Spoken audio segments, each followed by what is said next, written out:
Bonjour monsieur. Bonjour. Vous pouvez m'expliquer un peu le stand là, c'est quoi? Ou est-ce que vous avez des informations qui pourraient intéresser les gens qui... Si on est là sur ce stand, c'est justement pour donner de l'information super, je aux gens. Ici, vous êtes sur le stand de soutien des faucheurs volontaires. Ouais. Alors les faucheurs volontaires, je ne sais pas si tout le monde sait ce que c'est, mais c'est une bande de délinquants aux yeux de la justice et des pouvoirs publics qui depuis les années 2003 exactement se sont érigés en délinquants potentiels pour neutraliser les plantes génétiquement modifiées. En l'occurrence, c'était du maïs, mais maintenant, il y en a d'autres.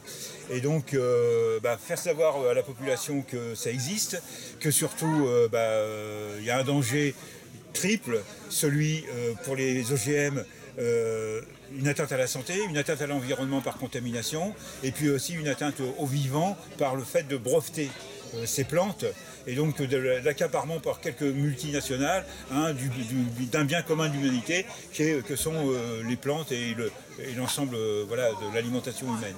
Donc c'est un petit peu contre ça qu'on se bat, ce système capitalistique qui fait que quelques gros semenciers veulent s'accaparer la nourriture et puis mettre la planète et les populations à genoux. Donc c'est un petit peu tout ça la lutte contre les OGM. Alors actuellement, pourquoi on est là? On croit que les OGM n'existent plus. On a obtenu depuis 2008 un moratoire qui a été renouvelé plusieurs fois sur la culture du maïs, Monsanto 810 de Monsanto. Depuis, les semenciers sont malins. Ils ont mis au point de nouvelles technologies, à savoir non pas la transgénèse, mais la mutagénèse, c'est-à-dire bidouiller le génome d'une plante pour la rendre tolérante à un herbicide, ce qui fait qu'actuellement, en France, il y a des OGM, quoi qu'on en pense, qui sont cultivés. Ce sont des colzas et des tournesols. Il y a plus de 150 000 hectares actuellement cultivés pour être tolérants aux herbicides, sur lesquels il y a des brevets, avec un danger sanitaire qu'on n'a même pas évalué, et on se bat pour le faire savoir. On fait des actions pour les neutraliser, les éradiquer dans les champs, et puis faire savoir à la population. Donc ça donne lieu à des procès qui ont eu lieu récemment en Ariège, des procès qui vont se dérouler prochainement à Dijon.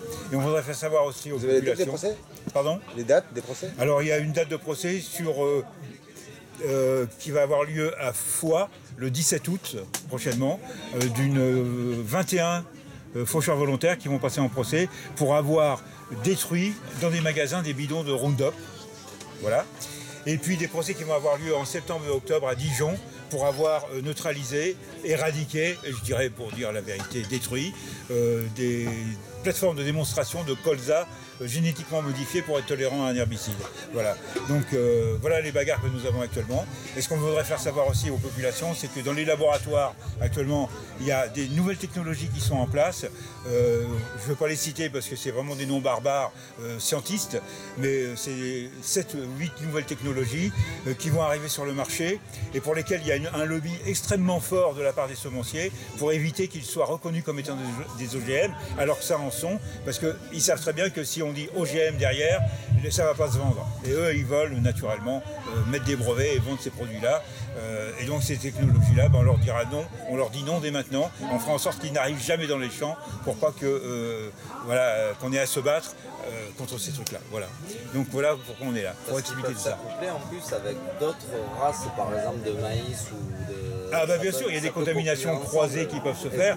Et donc les tournesols, je ne vais pas rentrer dans la technique, mais les tournesols sont des plantes qui sont relativement d'une même famille. Mais par exemple, les colzas, ce sont des crucifères qui peuvent se croiser avec d'autres crucifères, les choux, les radis, etc., les ravenelles, les moutardes. Et donc là, c'est un risque exponentiel de trouver après des plantes qui vont être résistantes à des herbicides. Voilà, qui vont se propager dans la nature. Donc la nature, dans la terre, c'est pas un paillasson de laboratoire. Hein, voilà. Donc voilà ce qu'on a à dire. Donc Des OGM, il y en a toujours, et la raison des faucheurs volontaires d'exister, c'est pas que nous, on n'est pas faucheurs volontaires, on n'est pas là pour faire la promotion des faucheurs volontaires, mais pour expliquer que les OGM, c'est un danger, et qu'il y en a toujours en France, et qu'il y en a aussi dans l'importation, puisqu'il y a 4 500 000 tonnes de tourteaux de soja, et de soja principalement, qui arrivent d'Amérique du Sud, affamant les populations sur place, et ça, on n'en veut pas non plus, parce qu'on est quand même aussi solidaire des peuples qui sont actuellement, disons, touchés. Voilà. Qu'on jette à la rue pour mettre des grandes exploitations d'exportation pour nourrir nos animaux d'élevage industriel. Hein. Et donc les gens disent il n'y a plus d'OGM, et si des OGM, ils en bouffent quand ils n'achètent pas bio, malheureusement, et qu'ils mangent de la viande ou des poulets ou des œufs, du lait, qui sont d'animaux qui sont nourris avec des OGM. Et donc tout en affamant des populations à l'autre bout du monde. Donc, voilà. Et si on veut soutenir les gens qui sont en procès là, à Dijon et à Foix, il y a un site internet où, Oui, alors il y a un site internet des faucheurs volontaires, il suffit de taper le moteur de recherche, faucheur, c'est www.faucheurvolontaire.fr. Okay. Voilà. Donc il y a plein d'informations. Ce site vient d'être construit, mais il est alimenté régulièrement. Et sinon, si on veut s'informer, non pas sur les faucheurs volontaires, mais sur les OGM en général, il y a un site qui s'appelle InfoGM, ILF, trait d'union OGM. Il suffit de apostrophe, enfin voilà.